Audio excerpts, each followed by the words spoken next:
Mu disitulikiti y'e Madyokolo Kyagulanyi gye yasuze afubutuseeyo ku ssaawa 4 ez'akalasamayanzi wadde ng'embeera mwe yasuze erabika ng'etaabadde ya mulembe ono afulumyeyo n'akamwenyumwenyu ku matama.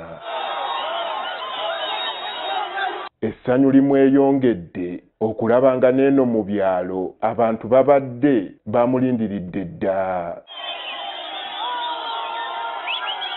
Olugendo olumwolekeza disitulikiti y'e Zombo ne Nebbi alutandise ku ssaawa 5 ez'okumakya.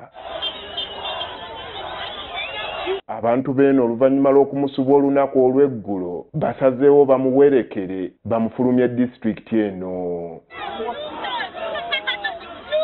Kyagulanyi mu disitulikiti y'e Zombo gy'atandikidde era asoose ku malaalo ge yali omu ku bakuumi be okwayi James Wasoti eyava mu bulamu bw'ensi omwaka oguwedde. Kyagulanyi n'asiima ettaffaali lye yateeka mu kulwanirira enkyukakyuka.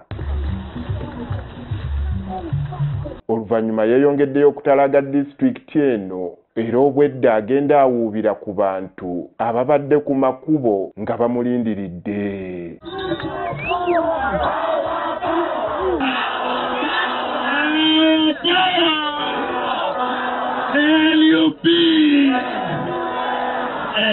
Ezombo n'ayaniriziddwa mu ssanyu era bamwaliridde kapeti emmyufu. Kyagulanyi mu ttawuni y'e Padero gy'akubye olukuŋŋaana lwe olusoose abasabye bazibule amaaso balonde enkyukakyuka.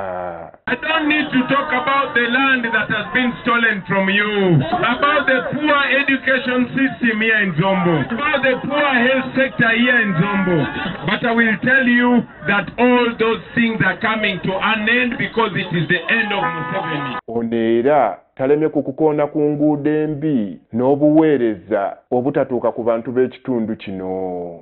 Everybody sees the road that brings us to Paida and Zombo. You live here, so I don't need to tell you that in the whole of Zombo district there's only 1 kilometer of tarmac road there in town. Oluvannyuma ayolekedde disitulikiti y'e Nebbi okukuba olukuŋŋaana lwe olusembayo. N'eno nga bwe guzze gubeera bannakibiina ki NRM baakuŋŋaanyizza abawagizi bamusoomooze nga kino kibaddewo ng'ayingira ttawuni y'e Nebbi. Wabula abantu bano ababadde balabika ng'abategeke Kyagulanyi olubawuubiddeko ate bafundikidde nabo bamulaga essanyu n'obuwagizi.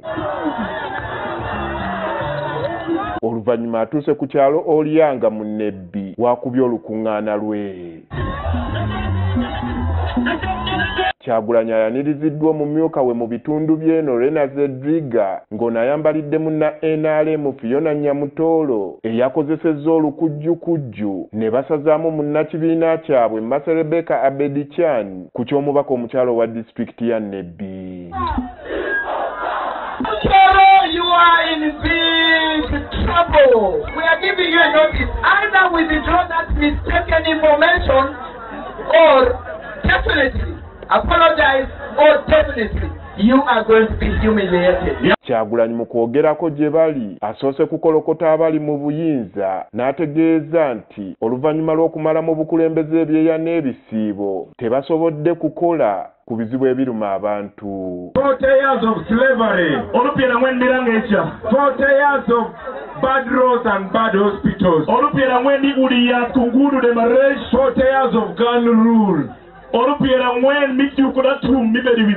But most importantly, 40 years of division. Ono yennyamidde olw'essente z'omuwi w'omusolo ezibbibwa enkya n'eggulo. More than half of the money we collect in taxes is stolen. 10 trillion every year. This is according to the Inspector General of Government in Museveni's regime. That is in 1 year. In 5 years, they steal 50 trillion from you and I. Now that money is more than enough to fix all the roads in Uganda. Kyagulanyi agamba ekizzaamu amaanyi abantu mu bitundu by'eggwanga eby'enjawulo batandise okuzibuka amaaso. This regime has been using a technique called divide and rule, dividing us just like the white colonialists did. Ono era naye takomye kwambalira kakiiko k'ebyokulonda okuba mu kkobaane ne bannakibiina ki NRM okulemesa abantu baabwe okuvuganya, wabula n'ategeeza nti tebagenda kukitwala ng'ekyokusaaga.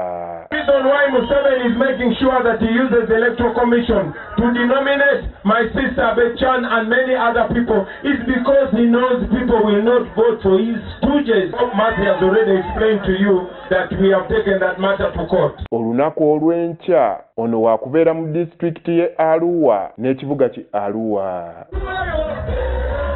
Andrew Kaggwa, Agafeeyo, Nebbi.